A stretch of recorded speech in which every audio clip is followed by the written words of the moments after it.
సంతోషంతో వాక్యం కూడా విందాం. ఒకసారి అందరం గట్టిగా హల్లెలూయా చెప్దాం. మరొకసారి మీ పక్కన ఉన్న వారికి హ్యాపీ క్రిస్మస్ అని చెప్పండి. ఏంటి డిసెంబర్ 25వ తారీఖు కదా క్రిస్మస్ అనే ప్రశ్న వింటున్న వారికి, ఇక్కడ ఉన్న వారికి రావచ్చు. కానీ యేసుక్రీస్తు ప్రభువుల వారు ఒక రోజుకో, డిసెంబర్ నెలకో, డిసెంబర్ 25వ తారీఖుకు చెందిన వ్యక్తి కాదు. కానీ ప్రతిరోజు యేసుక్రీస్తును నమ్మిన వ్యక్తికి క్రిస్మస్ పండుగ అని వాక్యం సెలవిస్తా ఉంది. కాబట్టి మనకు డిసెంబర్ 25 మాత్రమే కాదు, ప్రతిరోజు క్రిస్మస్ పండుగ క్రీస్తును అంగీకరించిన మన అందరికీ. కాబట్టి యేసుక్రీస్తు ప్రభువుల వారు మన కొరకు భూమిపైకి దిగి రావడమే నిజమైన క్రిస్మస్. ఆయన భూమిపైకి వచ్చాడు, అయితే ఆయనను మన హృదయంలోనికి స్వీకరించుట అది నిజమైన క్రిస్మస్. ఏదైనా బహుమానం మన ఇంటి బయట ఉండడం వేరు, ఇంటిలో ఉండడం వేరు. చాలా మందికి చాలా వస్తువులు కావాలని ఆశ, మంచిదే. ఇంటి బయట ఉంటే ఇష్టమా, ఇంటి లోపల ఉంటే ఇష్టమా? ఇంటి లోపల, ఇంటి బయట? సరే, స్త్రీలకు ఇష్టమైనది ఏది? బంగారు అనుకుందాం. బంగారు ఇంటి బయట పెడతారా, ఇంటిలోన పెడతారా? ఇంటిలోన. ఊరికి అట్లా వదిలేస్తామా? లేదు, జాగ్రత్తగా లాకర్లో బీరువాలో పెట్టి వదిలేస్తామా? బీగం వేసి బీగము ఇంకెక్కడో పెట్టేస్తాం. అలాంటిది విలువైనదని మనం ఎంచుకుంటాం. యేసుక్రీస్తు ప్రభువుల వారు ఒక బహుమానముగా భూమిపైకి దిగి రావడం నిజమైన క్రిస్మస్. అది ఒక రోజుకో, ఒక ప్రాంతానికో, ఒక ప్రదేశానికో, ఒక జనముకో చెందినది కాదు. కాబట్టే యేసుక్రీస్తు ప్రభువుల వారు అన్న ఒక మాట, యేసుక్రీస్తు అందరికీ ప్రభు. ఆయన సర్వ మానవాళికి ప్రభువై ఉన్నాడు. యేసుక్రీస్తు ప్రభుల వారు నేనే మార్గం, నేనే సత్యం, నేనే జీవం అన్నారని మనం చాలాసార్లు విన్నాము. ఆ మార్గము, సత్యము, జీవమైన దేవుడు మోక్షములో, పరలోకములోనే ఉండి నువ్వు నా దగ్గరికి రా, ఈ విధంగా చెయ్యి, ఆ విధంగా చెయ్యి అని చెప్పక ఆయనే మార్గాన్ని చూపించుటకు, మార్గమును ఏర్పరచుటకు పరలోకము నుంచి దిగి వచ్చి భూమి పైన నీలాంటి నాలాంటి మానవులుగా ఈ లోకంలో ఆయన నివసించి పరలోకమునకు ఏ విధంగా వెళ్ళాలి అని చెప్పిన లోక రక్షకుడు ఆయన. అయితే పరిశుద్ధ గ్రంథంలో మన వాక్యాన్ని చూసుకుందామండి. మత్తయి సువార్త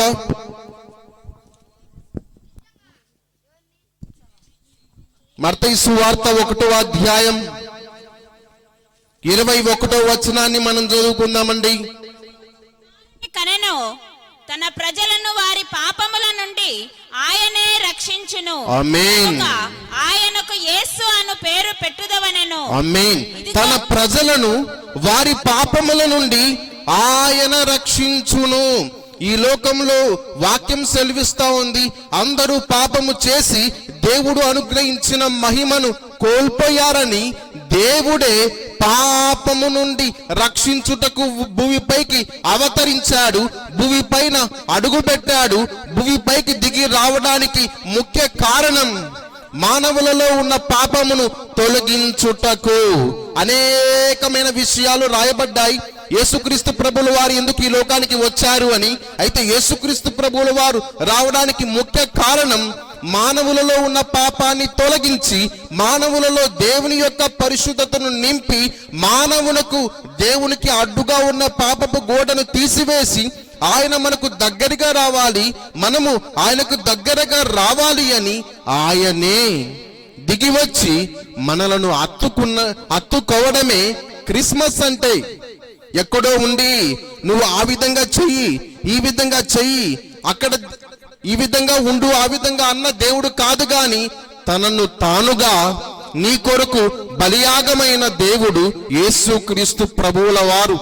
ఆయన రావాలనుకుంటే రాజుగా రావచ్చు, ఆయన గొప్ప రాజు, రాజులకు రాజు. కానీ తనను తాను తగ్గించుకొని రిక్తునిగా ఈ భూలోకములో ఒక కన్యక గర్భమున జన్మించి పశువుల పాకలో పరుండబెట్టబడి రిక్తునిగా ఉన్నాడు. అంటే మనలో ఉన్న దరిద్రతను పోగొట్టుటకు ఆయన దరిద్రుడాయను అని రాయబడి ఉన్నది.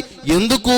ఆయన ఆ యొక్క రాజ్యములో రాజు దగ్గర రాజు కుమారునిగా జన్మించవచ్చు, కానీ ఏమీ లేని వ్యక్తిగా, ఏమీ లేని వారిని, ఎన్నిక లేని వారిని ఎన్నుకొని ఉన్నతమైన స్థితిలో ఉంచుటకు ఆయనే ఏమి లేని వారిగా రిక్తునిగా భూమి పైన అడుగుపెట్టాడు. యేసుక్రీస్తు ప్రభులు వారు ఎందుకు ఈ లోకానికి వచ్చారు అంటే ముఖ్యమైనటువంటి ఒక మాట, మానవులలో ఉన్న పాపము తొలగించి వారిలో పరిశుద్ధతను నింపుటకు. ఒకానొక సమయంలో అందరూ గమనిద్దామండి, అందరూ ఒకసారి గట్టిగా హల్లెలూయా చెప్దాం. క్రిస్మస్ మనము ఇందాక చెప్పుకున్నట్టు ప్రతిరోజు క్రిస్మస్సే. అయితే ఈ విధంగా మరలా మీటింగ్ పెట్టి మరలా చేయుటకు మనకు చాలా సమయం పడుతుంది. కాబట్టి వచ్చిన వారందరం కూడా వాక్యమైనటువంటి ఔషధాన్ని పట్టుకుందాం. ఉదయకాలం మందిరంలో మనం విన్నాము, వాక్యము ఒక మంచి ఔషధం వంటిది. పాపికి ఈ వాక్యమనే ఔషధము పరిశుద్ధతనిస్తుంది. కాబట్టి అందరూ కూడా వాక్యము పైన దృష్టిని కేంద్రీకరించవలసిన సమయం ఇది. మరొకసారి గట్టిగా హల్లెలూయా చెప్దాం. మరొకసారి చెప్దామండి, ఆకాశం వైపు చేతులెత్తి. వారి పాపముల నుండి ఆయన కడిగి పరిశుద్ధపరుస్తాడు.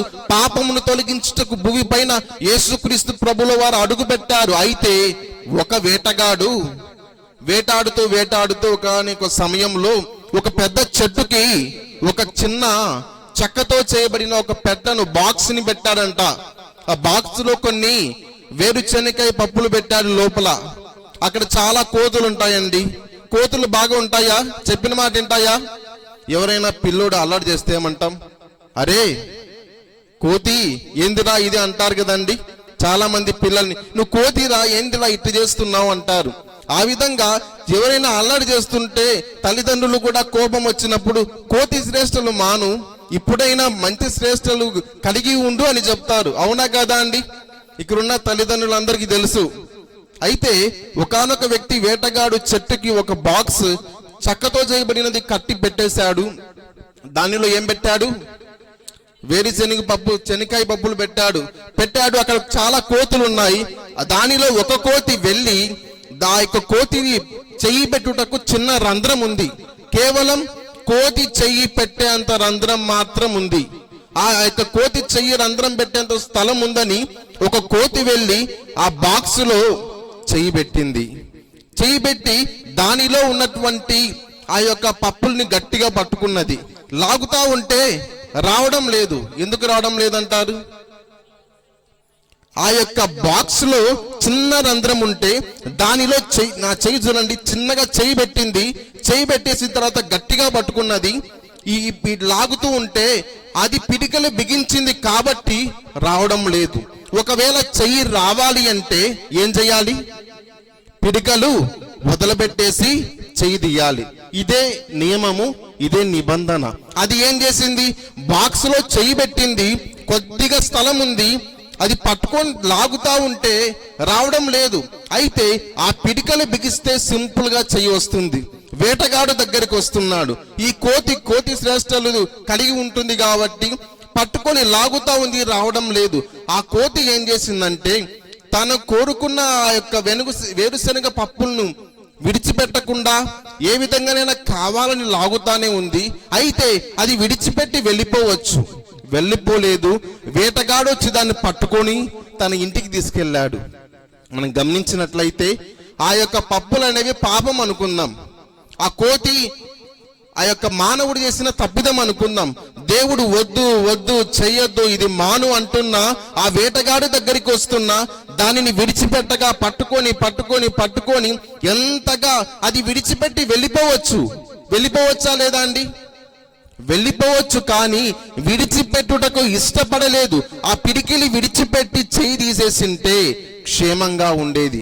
అది క్షేమంగా ఉండకపోగా గట్టిగా పట్టుకోవడంతో వేటగాడు వచ్చి పట్టుకున్నాడు. మన జీవితంలో దేవుడు మనలను పరిశుద్ధులుగా ఉండుటకు నియమించాడు, పరిశుద్ధులుగా ఉండాలని కోరుకుంటున్నాడు. అయితే పాపమును విడిచిపెట్టకుండా ఉన్నట్లయితే సాతానుడు ఏం చేస్తాడంటే దేవునికి దూరస్తుడిగా చేస్తాడు.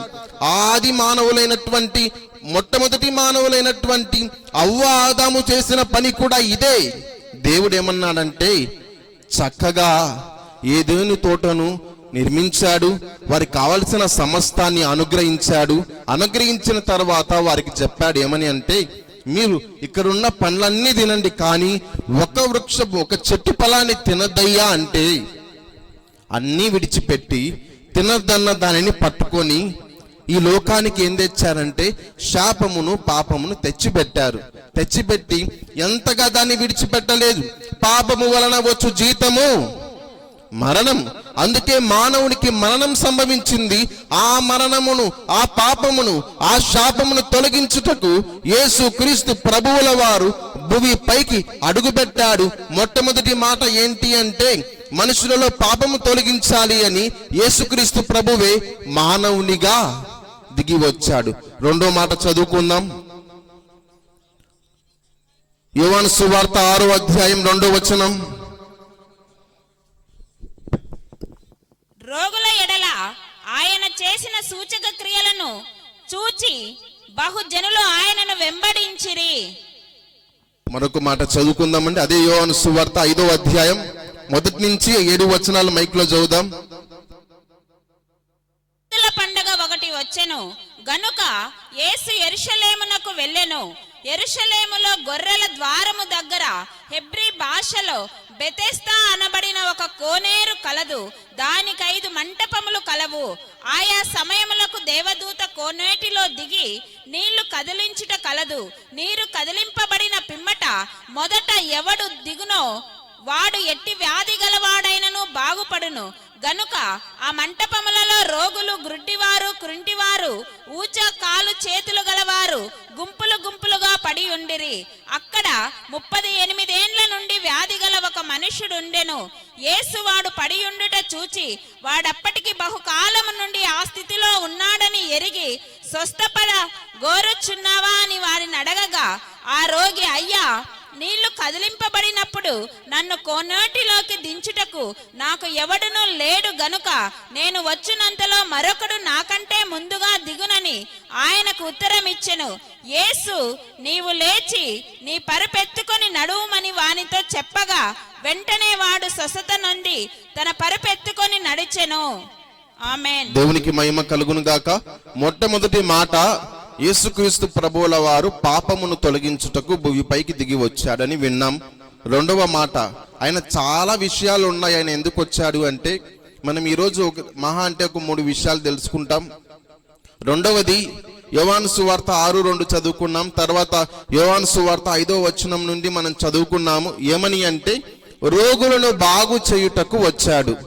ఇక్కడ 38 ఏండ్ల నుండి ఒక స్థలం బెతెస్దా అనబడేటువంటి కోనేటి దగ్గర ఒక వ్యక్తి కూర్చొని ఉన్నాడు.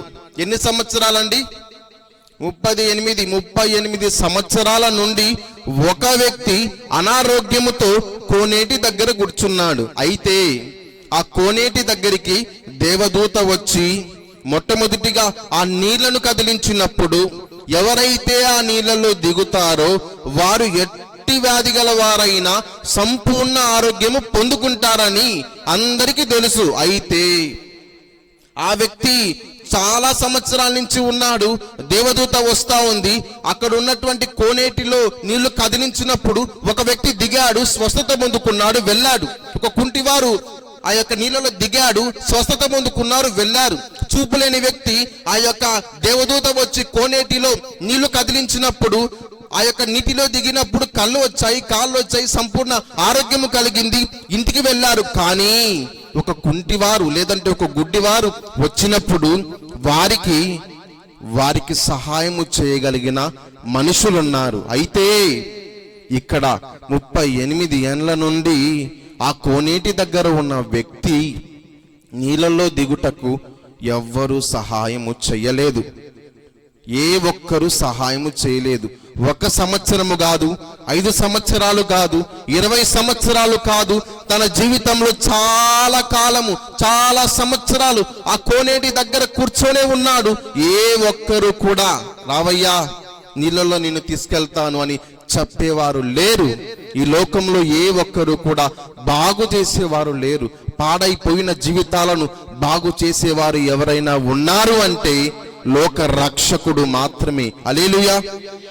పాడైపోయిన జీవితాలను, పాడైపోయిన ఆ యొక్క మార్గములను సరిచేసి పాడైన జీవితాలను బాగు చేయుటకు లోక రక్షకుడు వచ్చాడు.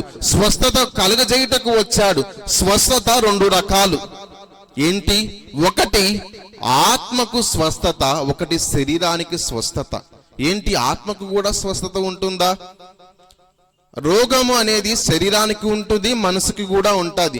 మనసు బాగలేనప్పుడు శరీరము కూడా బలహీనంగా ఉంటుందని ఉదయకాలమున మనం విన్నాము. అయితే మనం చేయవలసిన పని ఏంటి అంటే, దేవుడు ఆత్మకు స్వస్థతనిస్తాడు, శరీరానికి కూడా స్వస్థతనిస్తాడు. మొట్టమొదటి మాట, యేసుక్రీస్తు ప్రభువుల వారు పాపులను రక్షించుటకు వచ్చాడు. అందరూ పాపము చేసి దేవుడు అనుగ్రహించు మహిమను పొందలేకపోయారు కాబట్టి ఆయనే వచ్చాడు. రెండవదిగా బాగు చేయుటకు వచ్చాడు. ఈ వ్యక్తికి ఎవ్వరూ లేరని, ఎవరు పట్టించుకోవడం లేదని, ఎవ్వరు కూడా ఆ వ్యక్తితో మాట్లాడువారు లేరని, దేవదూత నీళ్లు కదిలించినప్పుడు సహాయము చేయువారు లేరని లోక రక్షకుడు భూమిపైకి దిగి వచ్చినప్పుడు 38 సంవత్సరాల నుండి పడి ఉన్న వ్యక్తి దగ్గరికి వెళ్ళి, అయ్యా నీ పరుపెత్తుకొని నడువు అని చెప్పగానే 38 సంవత్సరాల నుంచి పడి ఉన్న వ్యక్తి దిగ్గున లేచి నడుచుటకు కారణం లోక రక్షకుడు భూమిపైకి దిగి వచ్చి సంపూర్ణ ఆరోగ్యమును అనుగ్రహించాడు. హల్లెలూయా.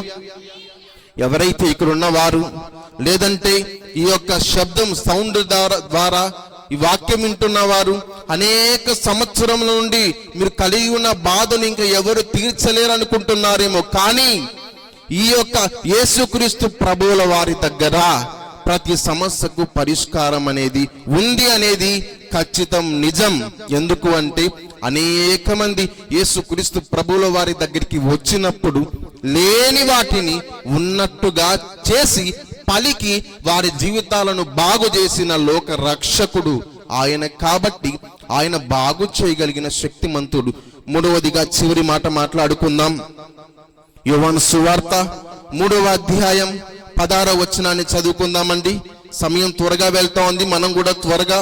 దేవుడు లోకమును ఎంతో ప్రేమించెను కాగా ఆయన తన అద్వితీయ కుమారునిగా పుట్టిన వానియందు విశ్వాసముంచు ప్రతి వాడును నశింపక నిత్య జీవం పొందునట్లు ఆయనను అనుగ్రహించెను. ఆమేన్. ఒకసారి అందరం చూద్దామండి. దేవుడు లోకమునెంతో ప్రేమించెను. లోకం అంటే ఏంటి? ఈ పోల్స్, మట్టి, యొక్క చెట్లు అనుకుంటున్నారా? ఒక మంచి వ్యక్తి ఒక మాట చెప్పాడు, దేశం అంటే మట్టి కాదోయ్, దేశం అంటే మనుషులు. అందుకే దేవుడు అన్నాడు, దేవుడు లోకమును ఎంతో ప్రేమించను అంటే ఆ లోకమును ప్రేమించిన లోకం ఏమిటి అంటే మనమే. మనుషులను దేవుడు ప్రేమించి మన కొరకు లోకానికి వచ్చి రక్షించుటకు భూమిపైకి దిగి వచ్చి పాపమును తొలగించాడు, బాగు చేశాడు, జీవితాలను మార్చాడు, నిత్య జీవమునకు ఇవ్వుటకు ఈ లోకానికి వచ్చాడు. మూడవదిగా నిత్య జీవం ఇవ్వడానికి వచ్చాడు. ఈ లోకంలో చాలా మంది ఉండొచ్చు నిత్య జీవము నేనే అనేవారు, మేము కూడా అనేవారు ఉండొచ్చేమో, కానీ నేనే అన్న రక్షకుడు యేసుక్రీస్తు ప్రభువుల వారు మాత్రమే. కాబట్టి ఆయనే మార్గము, సత్యము, జీవము. సమయం పోతా ఉన్నది చాలా. అయితే మనం ఒకే ఒక మాట చెప్పి నేను ఈ యొక్క ప్రసంగాన్ని ముగిస్తాను. ఒకానొక సమయంలో ఒక బస్సులో 2 ప్రయాణికులు వెళ్తూ ఉన్నారంట. ఎంతమంది అండి? చాలా మంది ఉన్నారు, కానీ ఇద్దరు వెళ్తున్నారు, ఇద్దరు మాట్లాడుకుంటున్నారు. వారిలో ఒక వ్యక్తి ఇలా అన్నాడంట, దేవుడు ఎక్కడ ఉన్నాడు అన్నాడంట. సరే, ఆ వ్యక్తి జ్ఞానం కలిగిన వ్యక్తి, దేవుని గురించి తెలిసిన వ్యక్తి. దేవుడు సర్వంతర్యామి అన్నాడంట. నాకు అదంతా తెలియదు, ఎక్కడున్నాడో చూపించు అన్నాడంట. ఆ వ్యక్తి అన్నాడంట, పాలల్లో వెన్న ఎక్కడుందో చూపించు అన్నాడంట. పాలల్లో వెన్న ఎక్కడుంటుందండి? సొగభాగం ఉంటుందా? పాలల్లో కలిసిపోయి ఉంటుంది. రెండోదిగా ఆ వ్యక్తి అన్నాడంట, దేవుడు ఏ వైపును ఉంటాడు, ఏ వైపు చూస్తూ ఉంటాడు? భూమి పైన ఇంత 4 దిక్కులు ఉంది కదా, దేవుడు ఏ వైపు చూస్తాడు? కుడి వైపా, ఎడమ వైపా, ఇటువైపా, అటువైపా అని అడిగింటే ఆ వ్యక్తి అన్నాడంట, ఇప్పుడు మనం ఒక మంట వెలిగిద్దాము. ఆ మంట ఎన్ని వైపులు వెలుగుతుంది? 4 వైపులు బాగా వెలుగుతుంది. అది ఎటువైపు వెలుగుతుందని చెప్పగలం. కాబట్టి ఆ వెలుగు అన్ని వైపులు వెలిగినట్టుగా దేవుడు సర్వంతర్యామి, ప్రతి స్థలములో ఉంటాడు, ప్రతి స్థలములో ఉన్న వ్యక్తిని చూస్తాడు, ప్రతి దేశంలో ఉన్న వ్యక్తిని చూస్తాడని చెప్పారంట. మూడవదిగా దేవుడు ఏం పని చేస్తా ఉంటాడు అన్నాడంట. మీరు చెప్పండి, దేవుడు ఏం చేస్తా ఉంటాడు? దేవుడు ఏం చేస్తా ఉంటారని ఆ వ్యక్తి అడిగింటే, ఈ వ్యక్తి దేవుడు చాలా గొప్ప కార్యాలు చేస్తాడు. ఈ వ్యక్తి చెప్పారంట ఏమని అంటే, దేవుడు ఏ పని చేస్తాడంటే, ఎవరైతే ఎన్నిక లేని ప్రజలున్నారో, ఎవరైతే అనగదొక్కబడే ప్రజలున్నారో, ఎవరైతే మనుషుల చేత ఇబ్బంది పరచబడి ఉన్నారో, ఆ ఎన్నిక లేని వారిని, వారిలో ఒంటరైన వారిని 1000 మంది జనముగా చేస్తారని చెప్పారంట. అందరం గట్టిగా హల్లెలూయా చెప్దాం. దేవుడు చేసే పని ఏంటి అంటే, ఎన్నిక లేని వారిని ఎన్నిక చేసుకుంటాడు.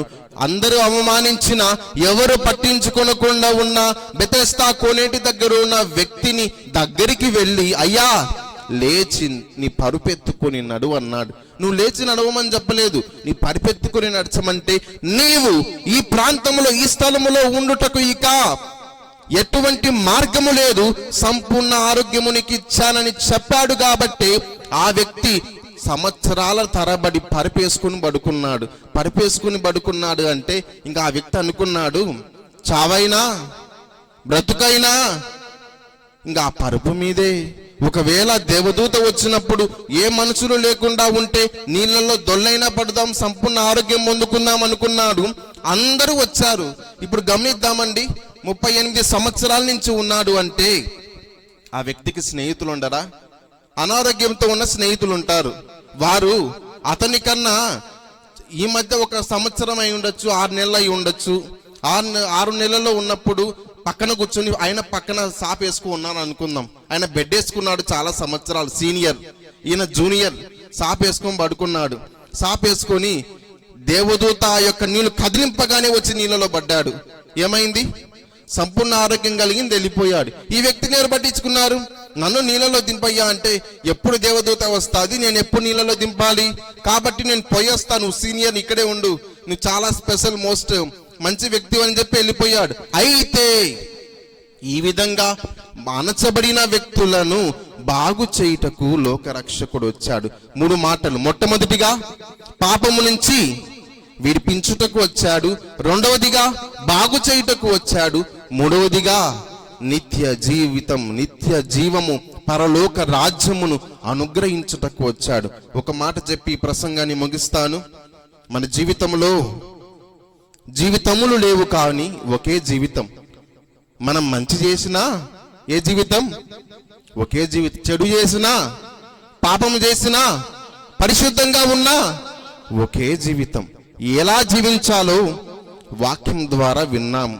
ఏ విధంగా జీవించాలో తీర్మానం చేసుకోవాల్సిన సమయం ఇదే. కాబట్టి తీర్మానం చేసుకుందాం.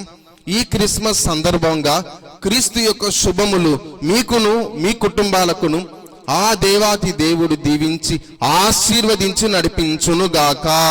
క్రిస్మస్ శుభములు మీకు మీ కుటుంబానికి కలుగునుగాక. ఈ వాక్యం మన ఆత్మీయ మేలుకై దేవుడు దీవించి ఆశీర్వదించునుగాక. ఆమేన్.